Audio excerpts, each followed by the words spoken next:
साथियों, चर्चा के इस खास अंक में मैं हूं अंकुल। आज हम डिस्कस करने जा रहे हैं जुडिशरी में हुए अभूतपूर्व परिवर्तन की। साथियों, काफ़ी लंबे समय के बाद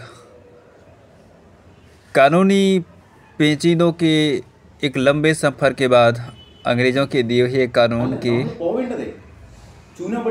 खामियों को दूर करते हुए भारतीय संसद ने भारतीय न्यायिक संहिता और भारतीय साक्ष्य अधिनियम और भारतीय नागरिक सुरक्षा संहिता, इन तीनों को जो है रिप्लेस किया है इंडियन पीनल कोड और इंडियन प्रोसीजर कोड और इंडियन एविडेंस एक्ट के स्थान पर। तो ये काफ़ी हर्ष और खुशी का बात है कि गुलामी के कार्यकाल में तैयार किया गया कानून, जिनसे हम भारतीय स्वतंत्रता सेनानियों को, हमारे लोगों को सज़ा देने के लिए कानून बनाया गया था। और दुर्भाग्य देश का कि इतने लंबे समय तक उन कानूनों का हम पालन करते रहे। हमने उनमें अपनी आवश्यकताओं के अनुरूप उनको परिवर्तन करने का तो प्रयास किया, लेकिन शायद हम असफल रहे।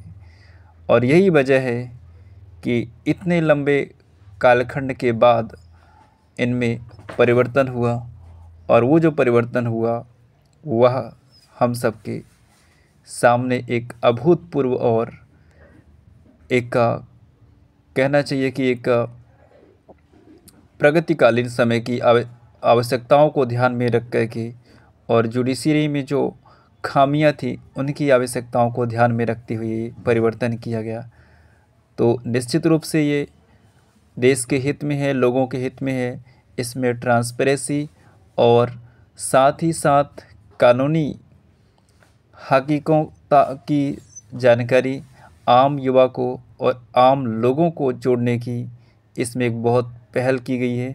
कुछ अच्छे भी निर्णय हैं इसमें, जैसे 0 FIR की व्यवस्था, यानी कि आपके साथ कहीं पे भी यदि आपको लग रहा है कि आपके साथ कानूनी रूप से या आपके किसी अधिकार को आपके साथ किसी ने ज़्यादती की है, तो आप किसी भी थाने पे जाकर के उसकी 0 FIR करा सकते हैं।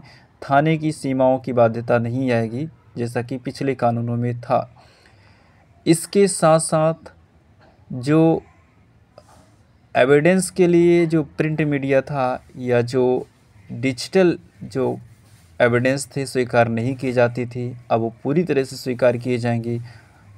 किसी भी क्रिमिनल एक्टिविटी की जांच के लिए फॉरेंसिक जांच होगी, और वो सारी जो जांचें होंगी वह सब रिकॉर्डेड रहेंगी।